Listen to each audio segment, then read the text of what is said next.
Palavra da Verdade, a exposição bíblica com Hernandes Dias Lopes.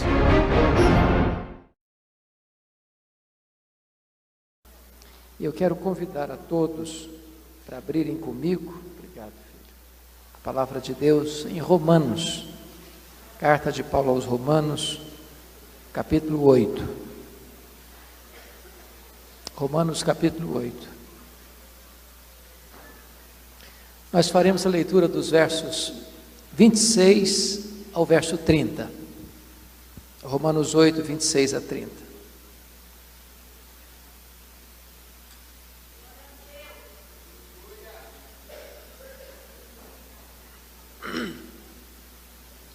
Os estudiosos dizem que a carta de Paulo aos Romanos é como a cordilheira do Himalaia de toda a revelação bíblica. E se Romanos é a cordilheira do Himalaia, então o capítulo 8 é o pico do Everest, é o ponto mais alto. Vamos prestar atenção no que Paulo está ensinando. Também o Espírito, semelhantemente, nos assiste em nossa fraqueza, porque não sabemos orar como convém. Mas o mesmo Espírito intercede por nós sobremaneira, com gemidos inexprimíveis.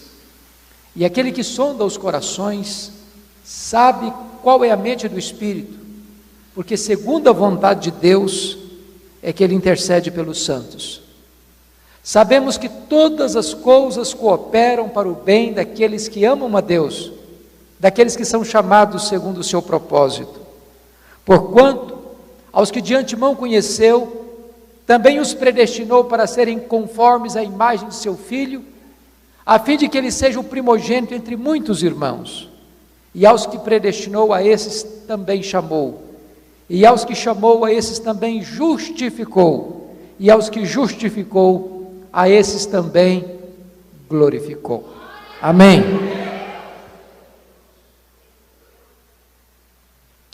O que eu vou lhe falar nesta noite não é uma mera possibilidade, não é uma hipótese, é um fato absoluto, irrefutável. E o fato é este: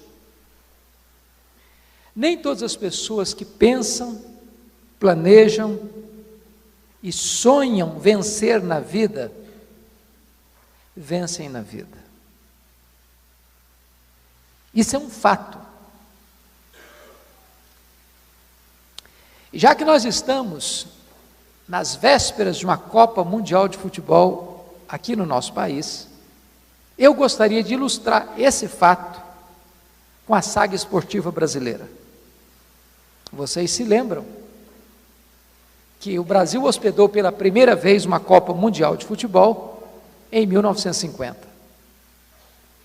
Naquela época, a imprensa internacional apontava o Brasil como forte candidato a sagrar-se campeão do mundo. Para não frustrar a expectativa da imprensa, o Brasil abriu aquele campeonato goleando o México por 4-0. Depois, aqui em São Paulo, empatou com a então Iugoslávia por 2-2. Aliás, com a Suíça por 2-2. Logo em seguida, classifica-se para a fase seguinte, ganhando da Iugoslávia por 2-0. A partir daí, o Brasil transforma-se num fenômeno do futebol mundial. Porque ele vai para a fase seguinte e ganha da Suécia por 7-1. Ele vai para a semifinal e goleia a Espanha por 6-1. E no dia 16 de julho de 1950, o Brasil entrou no Maracanã, então o maior estádio do mundo, com 199 mil torcedores, dependendo apenas de um empate com o Uruguai para sagrar-se campeão do mundo. Em todo o Brasil, as bandeiras eram desfraldadas, diferente dessa Copa, que o povo está meio desanimado. Por todo canto se celebrava, se cantava, e se aplaudia antecipadamente a vitória que já era tida como garantida e certa. O Brasil entrou em campo e fez 1-0 no primeiro tempo. Quase que volta para o segundo tempo com a faixa de campeão no peito. Até os 23 minutos do segundo tempo, o Brasil ganhava o jogo por 1-0. Quando então, o Uruguai empatou o jogo. Mas o Brasil ainda era o campeão do mundo. Antes da partida encerrar, o Uruguai fez 2-1. O Maracanã cobriu-se de silêncio e a nação brasileira de lágrimas. A expectativa de vitória transformou-se em derrota amarga e fatídica. Eu quero dizer para vocês, entretanto, que este não é o destino dos filhos de Deus. Nós não temos apenas expectativa de vitória, nós temos garantia de vitória. Nós já somos mais do que vencedores em Cristo Jesus, nosso Senhor. E esse texto nos revela isso. Se você observar o verso 30, ele mostra para nós que a nossa salvação não foi uma medida de última hora de Deus. Não foi porque o plano A fracassou e Deus então se viu apertado e de última hora arranjou uma coisa para dar um jeitinho para nos salvar. A nossa salvação foi planejada na eternidade. Antes que houvesse mundo, Deus já havia colocado o seu coração em nós. Antes que os anjos fossem criados, Deus já havia nos amado. E esse Deus que nos amou desde a eternidade, que planejou a nossa salvação na eternidade, a executou na história e há de consumá-la quando Jesus Cristo vier na sua majestade e glória. Agora vamos ver qual é o empenho deste Deus em nos conduzir à sua glória. Com a sua Bíblia aberta comigo no texto, vejamos em primeiro lugar a solidariedade divina. O texto começa dizendo que o Espírito nos assiste em nossa fraqueza. O que eu acho curioso é que nós não somos vencedores porque somos fortes. Nós somos vencedores apesar de sermos fracos. O cristianismo diverge frontalmente da psicologia de autoajuda. A psicologia de autoajuda diz assim para você: você é forte, você tem a força, você é um gigante. Obrigado, irmão, daqui a pouco eu derrubo a água, né? Você fala e as coisas acontecem porque você fala. Você tem o potencial. O cristianismo diz exatamente o contrário disso. O cristianismo diz: você é fraco, mas muito fraco. Mas você crê no Deus Todo-Poderoso. As nossas fraquezas são múltiplas. Por exemplo, nós temos fraquezas físicas. Querendo ou não, gostando ou não, o tempo vai esculpindo em nosso rosto algumas rugas indisfarçáveis. Tem hora que uma cirurgia plástica dá uma ajuda, mas de repente nem pitangui dá jeito mais. As nossas pernas vão ficando bambas, os nossos joelhos trôpegos, as nossas mãos descaídas, os nossos olhos embaçados. Diz os entendidos que cada fio de cabelo branco que brota na sua cabeça é a morte chamando você para um duelo. E eu acho até um exército acampado ao meu redor. Nós temos fraquezas físicas. Nós temos fraquezas emocionais. Quantas vezes, meus amados, nós já chegamos a um ponto de nos desesperarmos da própria vida? Quantos de nós já não passou noites inteiras cobertos de lágrimas, chorando, coração apertado? E a gente soluçava. Uma mãe me disse essa semana: eu cheguei a ponto de urrar de dor. E a gente gemendo e chorando, dizendo: Deus, ou amanhece o dia, ou eu pereço. Porque nós temos fraquezas emocionais. Irmãos, nós temos fraquezas morais. Quantas vezes você já prometeu para Deus nunca mais cometer aquele erro, repetir aquele pecado, tropeçar naquele mesmo obstáculo, falar aquelas mesmas palavras? E você fez isso com sinceridade e até com lágrimas. E de repente você se flagra cometendo o mesmo erro, o mesmo pecado. Sabe por quê? Porque nós temos fraquezas morais. Nós temos fraquezas espirituais. Nós somos um ser ambíguo, contraditório, paradoxal. O bem que nós queremos fazer, nós não o fazemos. O mal que não queremos, esse praticamos. O que é maravilhoso é que, apesar das nossas fraquezas, Deus não nos escorraça. Deus nos assiste em nossas fraquezas. O Espírito Santo nos assiste em nossas fraquezas. A palavra assistir na língua grega traz a ideia de que a vida é um fardo tão pesado que você não consegue carregar esse fardo sozinho. Aí o Espírito Santo vem e carrega o fardo por você.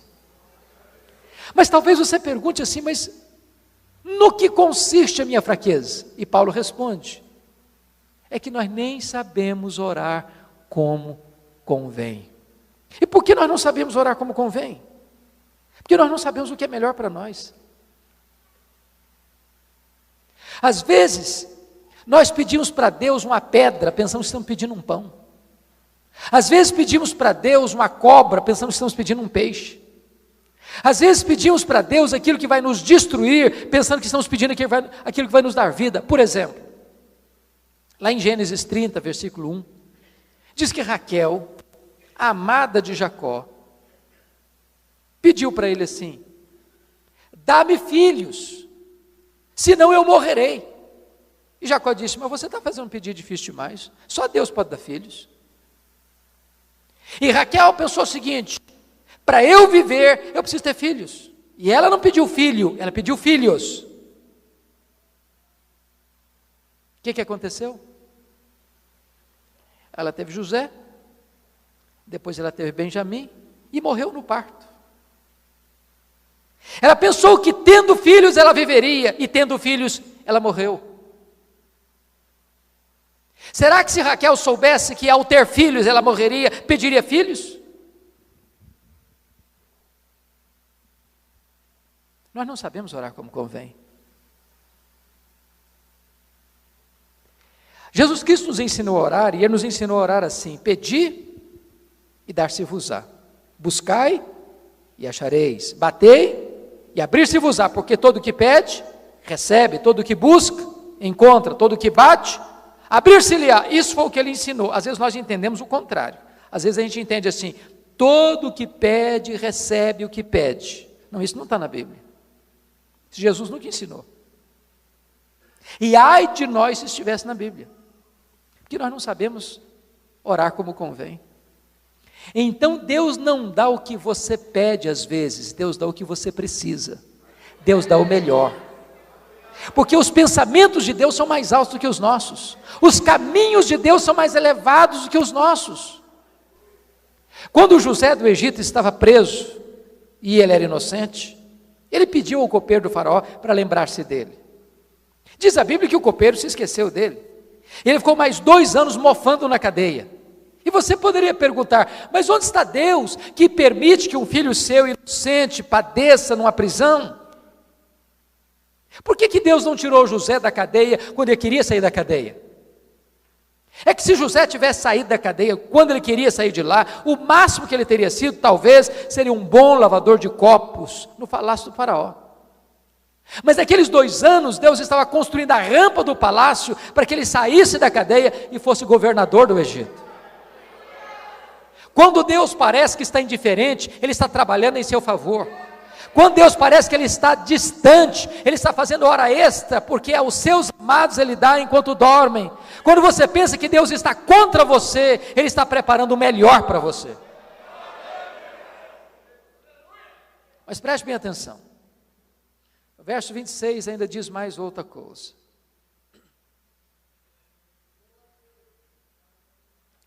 Mas o mesmo Espírito intercede por nós, sobremaneira, com gemidos inexprimíveis. Agora você tem aqui, não apenas a solidariedade de Deus, mas a compaixão de Deus. Olha que coisa sublime. Dentro da Trindade, você tem dois intercessores. Primeiro, você tem Jesus Cristo, o intercessor legal, jurídico, forense. Ele é o advogado, o justo.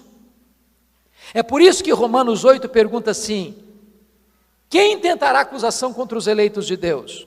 É Deus que os justifica. Quem os condenará? É Cristo Jesus quem morreu, ou antes quem ressuscitou, o qual está à destra de Deus e também intercede por nós. Em outras palavras, toda vez que chega uma acusação contra você no tribunal de Deus, Jesus Cristo, o advogado, o justo, se levanta e diz: Pai, esse pecado de que esse ou essa está sendo acusado, ele não deve mais nada aqui no teu tribunal, porque por esse pecado eu morri na cruz, por essa pena aí eu dei meu sangue, eu morri no lugar dele, ele está aqui com a tua lei, ele está aqui com a tua justiça, ele não deve mais nada, não há mais nenhuma condenação para aqueles que estão em Cristo Jesus, nosso Senhor. Ele é o nosso advogado, Jesus Cristo, o justo.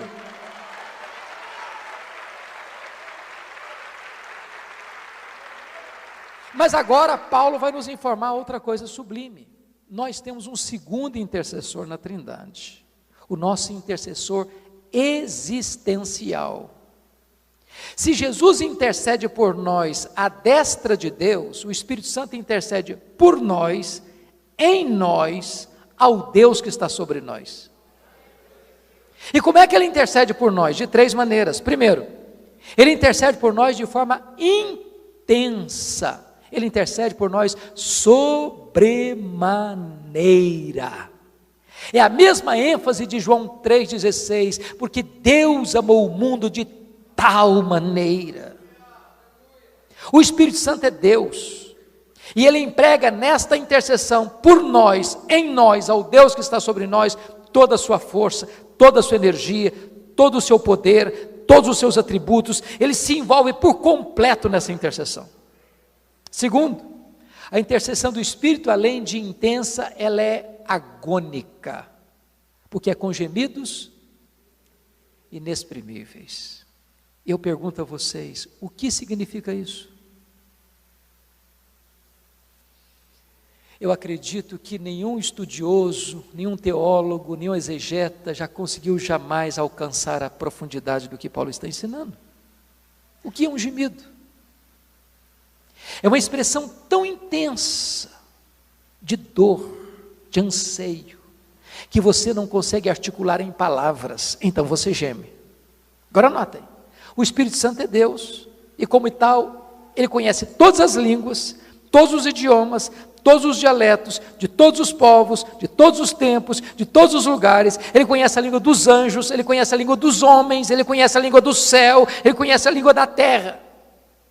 Quando Ele está orando por você, em você, ao Deus que está sobre você, Ele ora com tal agonia, que Ele não consegue encontrar sequer uma língua, nem no céu, nem na terra, nem entre os anjos, nem entre os homens. Então Ele geme, geme com gemidos inexprimíveis. Mas em terceiro lugar, a intercessão do Espírito, além de intensa e agônica, ela é também eficaz. Porque o verso 27 diz que é segundo a vontade de Deus é que Ele intercede pelos santos. Eu não sei orar como convém, mas o Espírito Santo sabe. O Espírito Santo nunca desperdiçou uma oração. O Espírito Santo nunca intercedeu por nós, em nós, ao Deus que está sobre nós, de forma contrária à vontade de Deus. Ele nunca pediu para nós uma pedra em lugar de pão. Ele nunca pediu para nós uma cobra em lugar de peixe. Ele nunca pediu para nós escorpião em lugar de ovo. Ele sempre intercedeu por nós de acordo com a boa, agradável e perfeita vontade de Deus. Mas em terceiro lugar,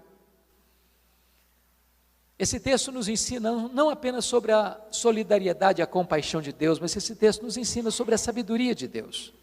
E o verso 28 fala sobre isso. Ele diz assim: sabemos que todas as coisas cooperam para o bem daqueles que amam a Deus, daqueles que são chamados segundo o seu propósito. Preste bem atenção na primeira palavrinha aí, sabemos. Esta palavra no grego vem da matemática, é um termo exato. Não está escrito assim, sentimos, cogitamos. Não. Ele diz, sabemos. Aqui não é a linguagem da conjectura hipotética, aqui é a linguagem da certeza experimental. Sabemos. E sabemos o quê?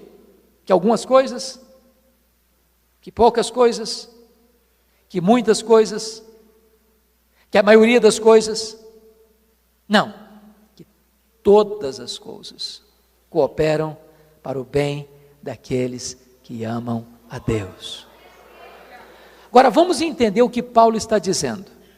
A melhor maneira é entender o que ele não está querendo dizer. Primeiro, Paulo não está dizendo que todas as coisas que acontecem com você são coisas boas. Ele não está ensinando isso. Ele não está ensinando isso. Porque com você e comigo acontecem coisas ruins. Deixa eu dizer para você, crente bate carro. Crente perde emprego.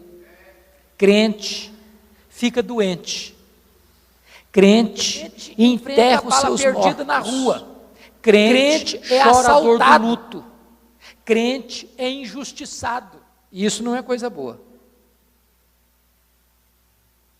Quando os irmãos de José, por inveja dele, jogaram José naquela cacimba, depois tiraram José de lá e venderam-no como mercadoria barata para o Egito, aquilo não foi uma coisa boa.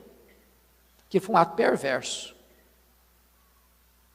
22 anos depois, José se apresenta a eles como governador do Egito e diz assim para eles: vocês intentaram o mal contra mim, mas Deus transformou isso em bênção. Paulo não está dizendo que todas as coisas que vão acontecer com você são coisas boas. O que ele está dizendo é que ainda que aconteçam coisas ruins com você, ainda que alguém faça mal para você, ainda que alguém fale mal de você, Deus vai reverter isso em bênção para a sua vida.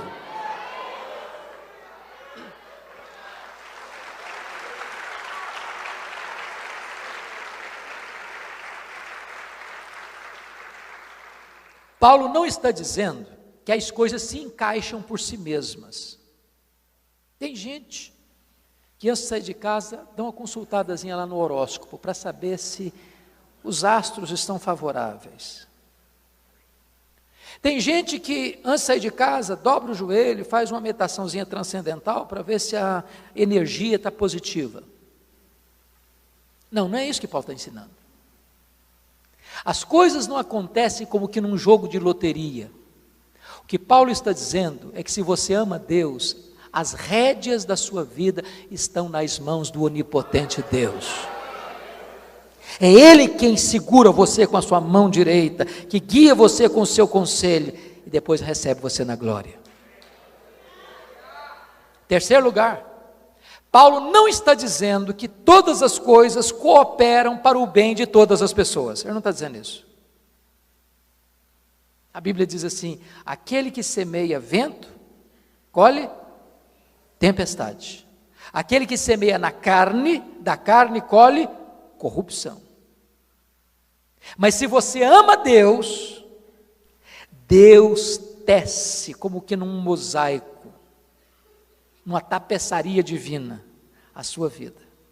De tal maneira que mesmo com lágrimas e alegrias, mesmo com vales e montes, Deus transforma tudo isso para o seu bem. Mas talvez nessa noite você argumente assim: pastor, isso é muito bonito, mas eu não estou experimentando isso na minha vida não. O senhor não conhece a minha história.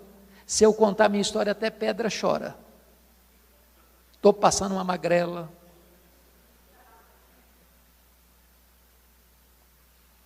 Às vezes a nossa vida é olhada pelo avesso. Isso me faz lembrar de Gary Chapman, autor do livro 5 Linguagens do Amor. Ele disse que quando era criança, Ele estava sentado aos pés da mamãe dele, e ela fazia um bordado à mão, e ele olhou o bordado de baixo para cima, pelo avesso, e tinha muitas linhas soltas, desencontradas.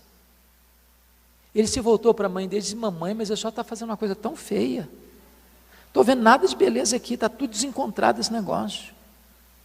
A mãe entendeu o drama do menino, pegou o menino no colo, mostrou o bordado de cima para baixo, pelo lado direito. Ele ficou encantadíssimo, a beleza, a harmonia das cores. Talvez você esteja olhando para a sua vida como uma criança olhando o bordado da mãe pelo avesso. As coisas não se encaixam. Mas haverá um dia que Deus vai sentar você no seu colo, vai mostrar a sua vida de cima para baixo, e você vai entender que sempre todas as coisas cooperaram para o seu bem. Se hoje você não consegue entender o que Deus está fazendo na sua vida, você pode entender Deus. Nem sempre, irmãos, Deus dá explicação, sabia? Nem sempre. Eu fico olhando a história de Jó. Jó perdeu seus bens, Jó perdeu os seus filhos, Jó perdeu a sua saúde, Jó perdeu a companhia e o apoio da sua mulher, Jó perdeu o apoio dos seus amigos.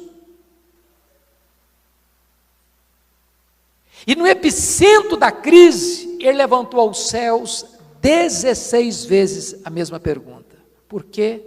Por quê? Por quê? Por quê? Sabe qual foi a explicação de Deus? Nenhuma. Sabe qual foi a resposta de Deus para as perguntas dele? O silêncio. Quando Deus resolveu falar com Jó, Deus não explicou nada para ele. Deus, ao contrário, fez 70 perguntas para ele. E todas as perguntas retóricas. Em outras palavras, a resposta já estava na pergunta. Deus perguntou para ele: Jó, onde você estava quando eu lançava os fundamentos da terra? Onde você estava quando eu espalhava as estrelas no firmamento? Onde você estava quando eu cercava as águas do mar? E Deus foi mostrando a Jó sua majestade, sua soberania, sua grandeza, seu poder. E Jó foi se encolhendo, se encolhendo, se encolhendo, se encolhendo, até o ponto de dizer o seguinte: agora eu sei que tudo podes, que nenhum dos teus planos pode ser frustrado. Eu te conhecia só de ouvir falar, mas agora os meus olhos te veem, e eu me abomino no pó e na cinza. Se você não pode entender o que Deus está fazendo na sua vida, você pode entender uma coisa: Deus é soberano, Deus é sábio, Deus é amor, Deus é seu Pai, está trabalhando por você, e está trabalhando todas as coisas para o seu bem.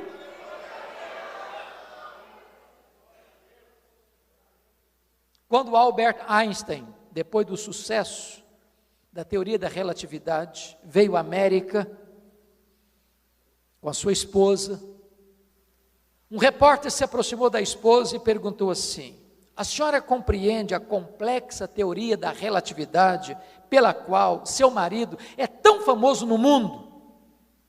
Ela respondeu: não. Eu não compreendo a complexa teoria da relatividade pela qual meu marido é tão famoso no mundo, mas eu compreendo o meu marido. Se você não compreende o que Deus está fazendo, você pode compreender Deus. Ele é seu Pai, e Ele está no controle do universo e também da sua vida. Mas talvez você pergunte assim: mas que bem é este que todas as coisas estão cooperando para ele? Eu ficar rico? Ser famoso? Aparecer nas manchetes? Ter muita influência? Ter poder nas mãos? Ter saúde férrea? Que bem é esse? E Paulo não deixa nenhuma dúvida sobre a resposta. A resposta está no versículo 29. Quando ele diz que Deus nos predestinou para sermos conformes à imagem de seu Filho, Sabe qual é o grande projeto de Deus na sua vida? Não é você ser rico, não é você ser influente, poderoso, isso até pode vir a reboque. O grande projeto de Deus na sua vida é transformar você uma pessoa parecida com Jesus.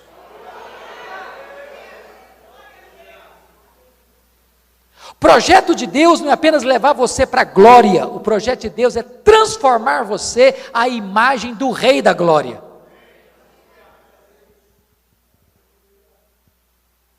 Como é que isso acontece? O verso 30 explica. Aos que Deus predestinou. Isso significa o seguinte, que a nossa salvação não começou com o homem, começou com Deus. Tudo provém de Deus, que nos reconciliou consigo mesmo por intermédio de Cristo. Isso significa que a nossa salvação não começou na terra, começou no céu. Isso significa que a nossa salvação não começou no tempo, começou na eternidade. Isso significa que não fomos nós quem escolhemos a Deus, foi Deus quem nos escolheu. Isso significa que não fomos nós quem amamos a Deus primeiro, foi Ele quem nos amou primeiro. De tal maneira que o nosso amor por Deus é apenas o fluxo, ou refluxo do fluxo do amor de Deus por nós. E aí Paulo diz assim, aos que Deus predestinou, a esses Deus também chamou. E você sabe que há dois chamados, um chamado geral e um chamado específico.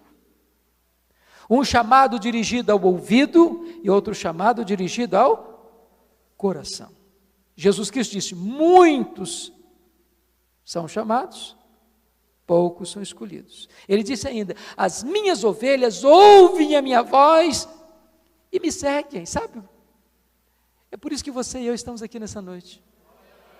Um dia você lê um texto da Bíblia, um dia você ouviu uma música evangélica, um dia você lê um folheto caído na rua, um dia você ligou o seu rádio, escutou uma mensagem, um dia você estava sapeando lá na televisão, caiu num canal lá e alguém estava pregando e o seu coração foi aberto.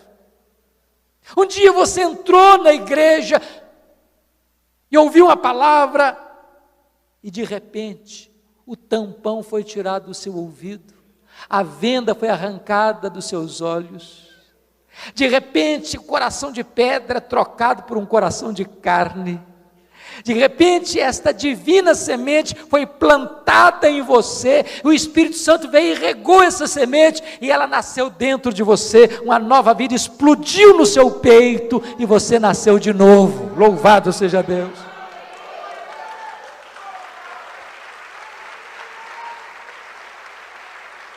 Deus chama na rua, Deus chama no hospital, Deus chama no campo de futebol, Deus chama no bar da esquina, Deus chama dentro da igreja.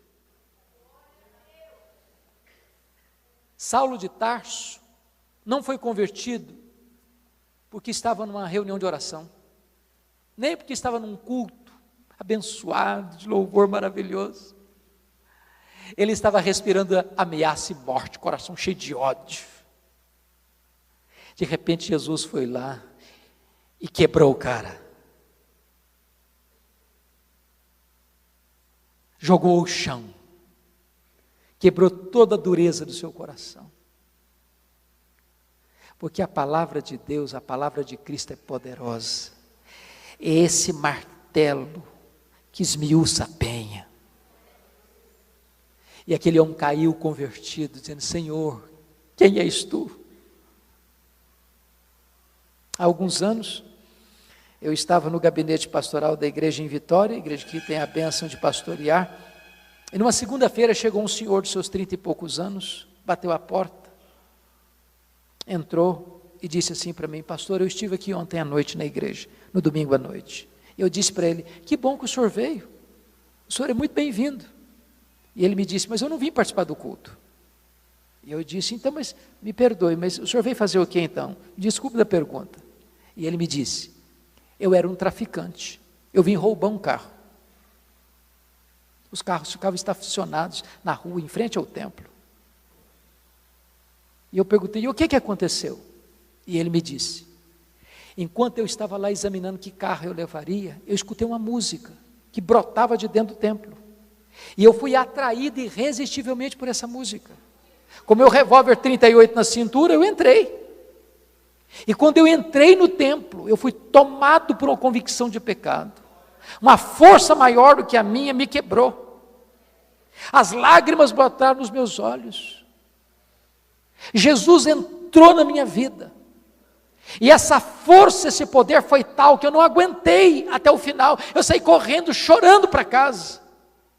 Quando eu cheguei em casa, com o rosto banhado de lágrimas, a minha mulher me perguntou, Ricardo, o que aconteceu com você? Alguém te machucou? Alguém te feriu? Eu respondi para ela, pastor, não, minha querida, Deus mudou a minha vida, aquele homem que você conhecia morreu, hoje eu sou uma nova criatura. Deus chama, e a voz de Deus é poderosa.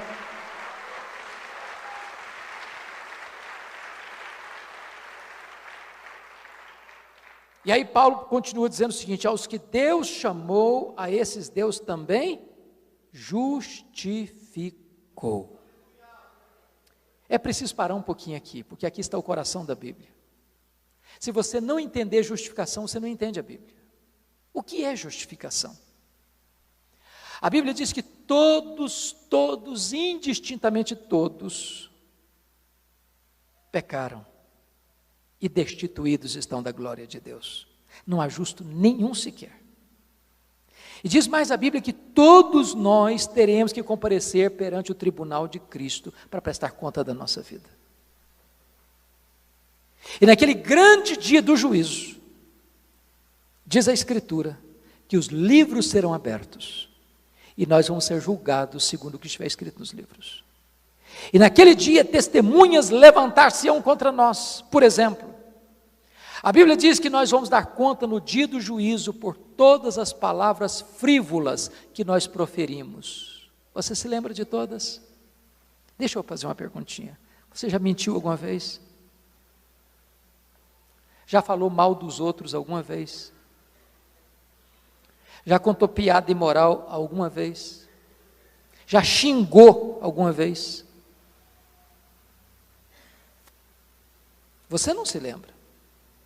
Mas tudo está registrado nos anais do tribunal de Deus. Tudo. Diz a Bíblia que nós vamos ser julgados segundo as nossas obras.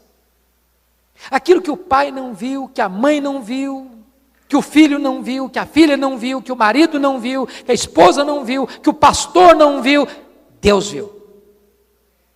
Aquilo que você fechou a porta do quarto para ninguém ver, Deus estava lá. Aquilo que você fez escondido das autoridades, tentando se safar, se livrar da lei, Deus estava lá. Aquilo que você fez às ocultas, naquele dia vai ser proclamado dos eirados. No dia do juízo, nós vamos dar conta também pelas nossas omissões. A Bíblia diz que se você sabe que deve fazer o bem e não faz, nisso você está pecando.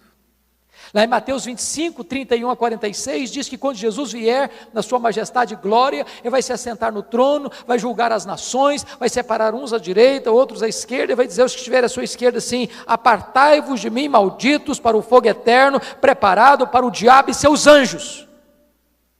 E você pode perguntar, mas o que essas pessoas fizeram de tão ruim para ir para esse destino tão cruel? Sabe o que essas pessoas fizeram? Nada. Só deixaram de fazer. Estive com fome e não me deste comer. Estive com sede e não me deste beber. Estive nu e não me vestiste. Estive doente e não foste ver-me. Estava preso e não me visitaste. Forasteiro e não me abrigaste. E as pessoas vão perguntar, mas quando te vimos assim, Jesus? E Jesus vai responder, todas as vezes que deixaste de fazer um desses pequeninos, a mim o deixaste de fazer. Em outras palavras, você pode estar dentro da sua casa, não falando mal de ninguém, não fazendo mal para ninguém e cometendo um terrível pecado de omissão. Mas o mais solene é que no dia do juízo, diz a Bíblia, que Deus vai julgar o segredo dos nossos corações. Deus vai julgar os nossos próprios pensamentos. Meus irmãos, o único tribunal do universo que tem competência para julgar foro íntimo é o tribunal de Deus. Sabe por que Paulo entendeu que ele era pecador? Quando ele escreveu Romanos 7. O desespero de Paulo, a ponto de ficar lamentando, é que de repente ele descobre o 10º mandamento do Decálogo. Qual a diferença do 10º mandamento para os outros 9? É que os outros primeiros, os 9 primeiros mandamentos, são todos mandamentos objetivos, que qualquer tribunal da terra legisla e julga. Não terás outros deuses, não farás imagens de escultura, não tomarás o nome do Senhor teu Deus em vão, lembra-te do sábado para o santificar, honra teu pai e tua mãe, não matarás, não adulterarás, não furtarás, não dirás falso testemunho. Qualquer tribunal da terra legisla e julga. O 10º mandamento: não cobiçarás. Isso é íntimo, isso é do coração, isso ninguém vê. Você pode ter uma auréola de santidade na cabeça e um coração podre, só Deus vê. Segundo os psicólogos, passam pela sua e pela minha cabeça em torno de 10.000 pensamentos por dia. Eu pergunto a você, quantos deles você teria vergonha de contar para a pessoa mais próxima sua? Já pensou se Deus resolvesse botar naquela parede ali o que você e eu pensamos só a semana passada? Já seria suficiente para botar todo mundo aqui com o rosto no chão de vergonha.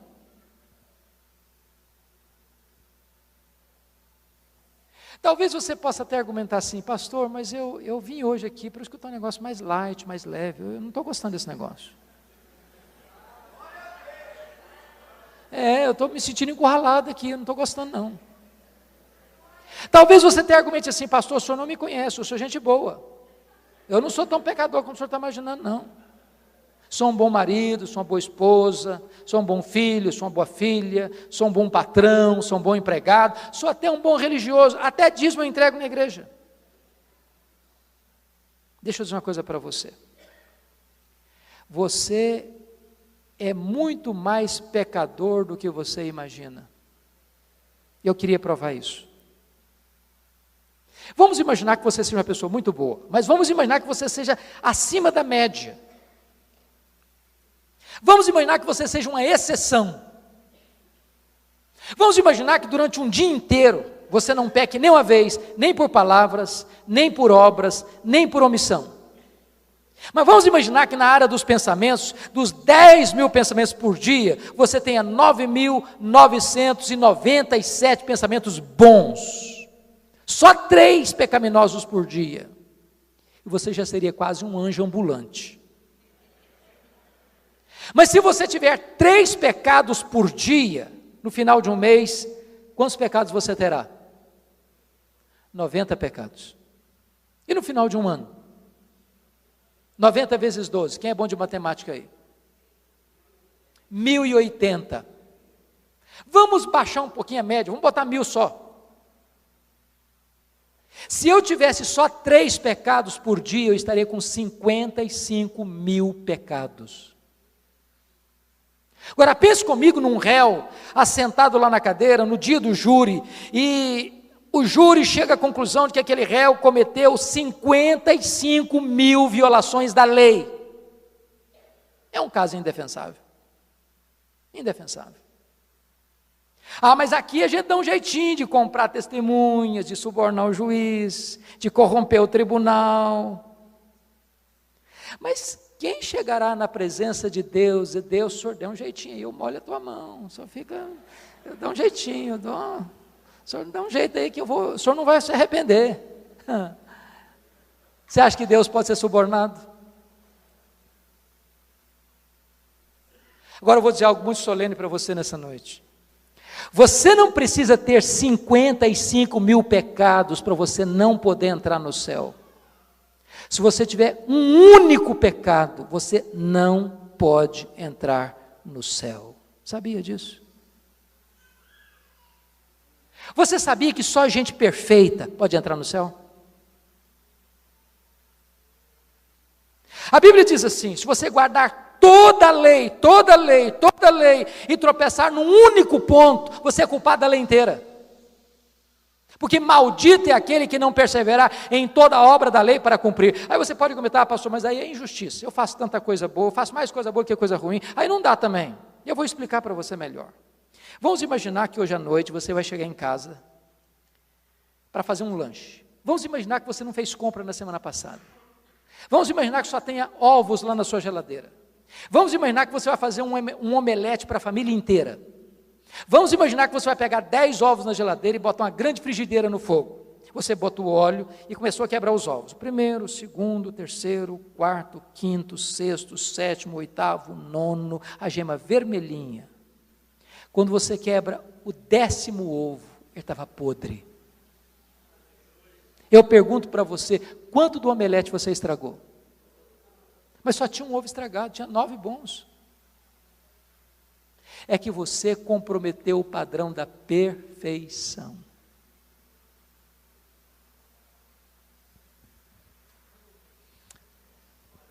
Talvez você pense assim: bom, pastor, se o negócio é desse jeito, então eu estou frito.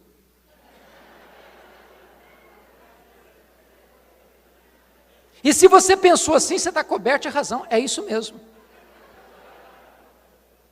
Não tem a mínima chance de você ser salvo pelos seus méritos, pelos seus predicados morais, pela sua religião, pelas suas obras, pelo seu sacrifício. Impossível, impossível, impossível. Lá no céu só entra gente perfeita. E você e eu somos imperfeitos. Mas eu tenho uma boa notícia para lhe dar nessa noite. O que você não consegue e não pode fazer, Deus fez por você. Deus enviou ao mundo o seu Filho Jesus Cristo, como seu representante, como seu fiador, como seu substituto. Quando Jesus Cristo estava naquela cruz, diz a Bíblia que Deus lançou sobre ele a iniquidade de todos nós.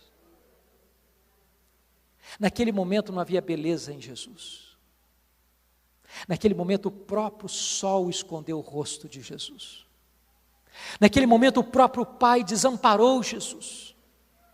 Naquele momento ele foi feito pecado por nós e agradou ao Pai moê-lo. Naquele momento ele foi ferido e traspassado pelas nossas transgressões. E quando ele estava naquela cruz, carregando sobre o seu corpo no madeiro os nossos pecados, ele pegou o escrito de dívida que era contra nós, o rasgou, o anulou e o encravou na cruz e deu um brado: está consumado, tetelestai. Aquele que crê em mim não deve mais nada, está justificado, louvado seja o Senhor.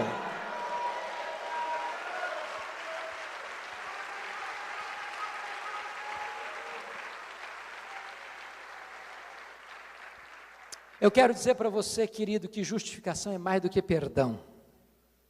Perdão é um conceito negativo e justificação é um conceito positivo. Eu explico. Imagine que você estivesse falido, completamente falido, devendo R$1 milhão ao banco. Você não tem um centavo. E alguém vai lá e deposita na sua conta R$1 milhão e quita a sua dívida. Você não tem mais dívida. Você está perdoado. Isso é perdão. Mas se você estava falido você continua. Só não tem mais dívida. Justificação é um conceito positivo. Eu explico. Quando Jesus estava na cruz, aconteceram 3 transações na cruz. Primeira transação, Paulo diz assim: Deus estava em Cristo reconciliando consigo o mundo, não imputando aos homens as suas Transgressões, o que é imputar? Qual é a doutrina da imputação?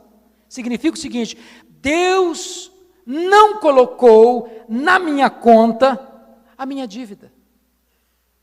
Qual o tamanho da minha dívida? Impagável. Na parábola que Jesus contou do credor incompassivo, 10.000 talentos, significa 350 mil quilos de ouro.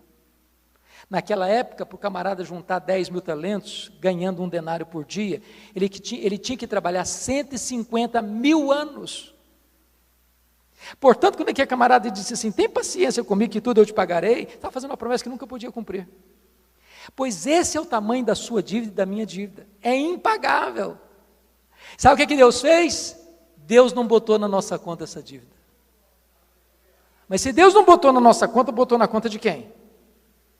Aí a Bíblia diz assim, ora, aquele que não conheceu o pecado, Deus o fez pecado por nós. Deus pegou toda a minha dívida, todas as minhas mazelas, todos os meus pecados, todas as minhas transgressões e colocou tudo isso na conta do seu filho. Ele foi feito pecado.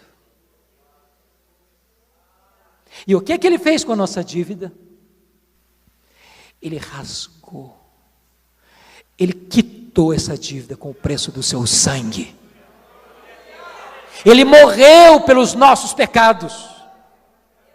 Quem levou Jesus à cruz não foi Judas por ganância. Não foram os sacerdotes por inveja. Não foi Pilatos por covardia. Não foram os soldados por crueldade. Quem levou Jesus à cruz foram os nossos pecados. Ele morreu pelos nossos pecados. Aí acontece a terceira transação na cruz. Aquele que não conheceu o pecado, Deus o fez pecado por nós, para que nele nós fôssemos feitos justiça de Deus. Preste bem atenção nisso. Justificação é um ato, não é um processo. Acontece uma única vez e nunca mais se repete. Ela não tem graus. Não. Em outras palavras, não tem nenhum crente mais justificado do que outro. Ela é forense, em outras palavras, ela não acontece dentro de você, ela acontece lá no tribunal de Deus. Sabe o que acontece agora? Deus vai lá na sua ficha, no tribunal do céu, e deposita lá, no seu crédito, toda a infinita justiça do seu Filho, Jesus Cristo. Quando Deus vai lá no tribunal e puxa a sua ficha, e em vez de estar escrito lá, culpado, está escrito lá, justificado. Em outras palavras, está escrito lá, você tem aqui na sua ficha, um crédito infinito. Toda a justiça do meu filho foi depositada na sua conta. Você está quites com a lei de Deus, você está quites com a justiça de Deus, você está justificado, louvado seja o Senhor.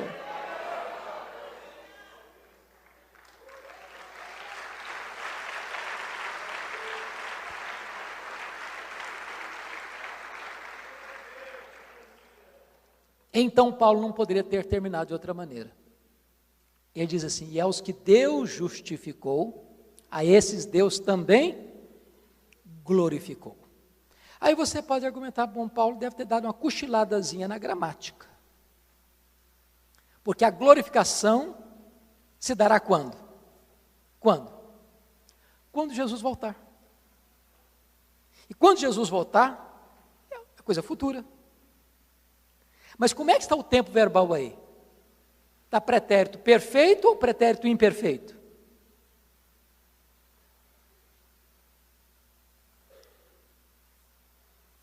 O pretérito aí é o pretérito perfeito, é passado, é um fato consumado.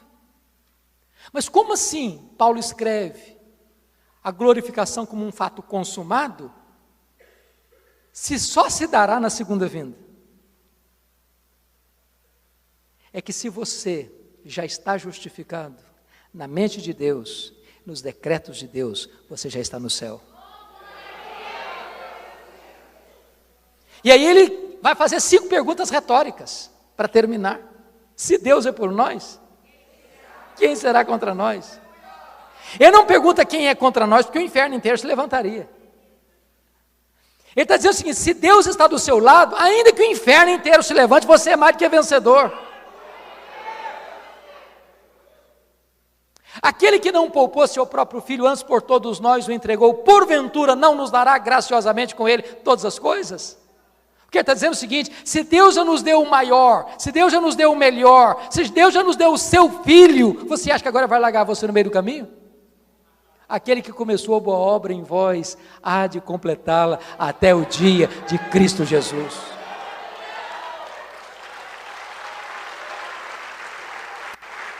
Terceira pergunta: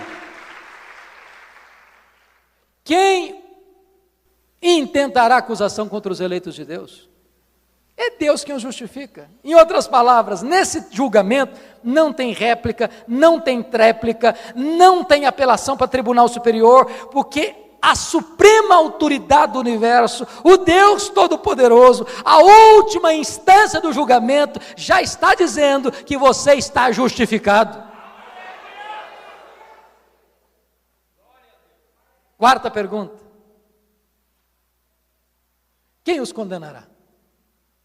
E ele responde: é Cristo Jesus quem morreu, o anjo quem ressuscitou, o qual está à destra de Deus e também intercede por nós. Sabe o que esse texto está querendo dizer? É impossível você ser condenado, porque Deus é justo. E Ele já puniu o seu pecado no seu Filho. E o seu Filho morreu em seu lugar, em seu favor. Então não é possível mais você ser condenado. Quer um exemplo? Quem sabe de cor 1 de João 1,9 aqui? Se confessarmos, vamos lá juntos? Se confessarmos os nossos pecados, Ele é fiel e justo para nos perdoar os pecados e nos purificar de toda a injustiça. Preste bem atenção no que está escrito aqui. Deus é o quê? Fiel e... Irmãos, vão entender uma coisa: justo não perdoa. Justo não perdoa. Eu explico. Imagine que você esteja num tribunal, onde um réu está sendo julgado. E esse réu cometeu terríveis crimes. E o júri, 7-0, o considera culpado. E o juiz sentencia esse criminoso 30 anos de reclusão. Agora eu pergunto a vocês: esse juiz, em nome da lei e em nome da justiça, pode dizer para esse criminoso sentenciado e condenado: ah, esquece isso, cara, vai embora para casa? Pode fazer isso? Pode? Não pode. Qual o papel do justo? Aplicar a lei e a justiça. E a Bíblia diz que o Deus justo faz assim: a alma que pecar, essa morrerá. Deus não inocentará o culpado. Mas então como é que Deus é fiel e justo? Tinha que estar assim: Deus é fiel e misericordioso. Mas por que está fiel e justo? Sabe por quê? Porque esse pecado, Jesus Cristo já sofreu por ele, já morreu por ele. E Deus é justo para não punir o mesmo pecado 2 vezes. Se Ele já puniu do seu Filho, Ele não vai mais punir em mim. Eu estou justificado, louvado seja o seu nome. Última pergunta: quem nos separará do amor de Cristo? Quem nos separará do amor de Deus que está em Cristo Jesus? Será tribulação? Angústia? Perseguição? Fome? Nudez? Perigo? Espada? Doença? Desemprego? Traição? Decepção? Câncer? E Paulo responde assim: eu estou bem certo de que nem a morte, nem a vida, nem anjos, nem principados, nem poderes, nem altura, nem profundidade, nem qualquer outra criatura poderá nos separar do amor de Deus que está em Cristo Jesus, nosso Senhor. Louvado seja o seu nome.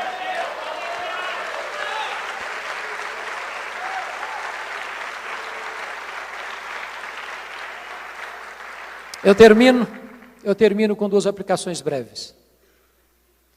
Se você veio aqui hoje e você não tinha ouvido ainda sobre o Evangelho, você que está nos visitando aqui hoje, eu convido você a entregar sua vida a Jesus Cristo. Porque como você vai escapar se você negligenciar tão grande salvação? Mas se você veio aqui hoje, você já é um servo do Senhor Jesus, você já creu nele como seu Salvador pessoal, eu encorajo você a viver os dias de vida que lhe resta, para louvar este Deus por tão grande salvação. Que Ele nos abençoe.